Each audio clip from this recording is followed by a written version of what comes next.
So that's kind of a little bit of a tricky answer. And so my answer really to that is we move at the speed of safety.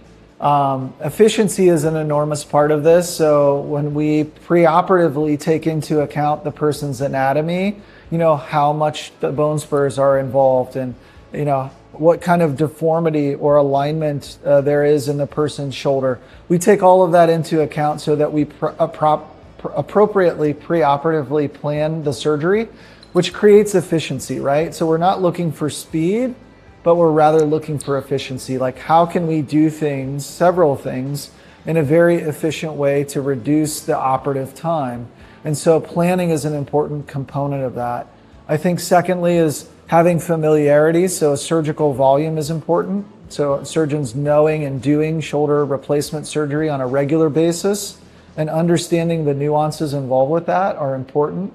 I think another aspect of that is having the team involved around you that does this work on a regular basis, knows the cadence of the surgeon, knows the cadence of the surgery, and understands the techniques that we're going to use from the implant perspective so that we can achieve those goals of safe and efficient speed in getting that patient through the surgery in a very efficient manner.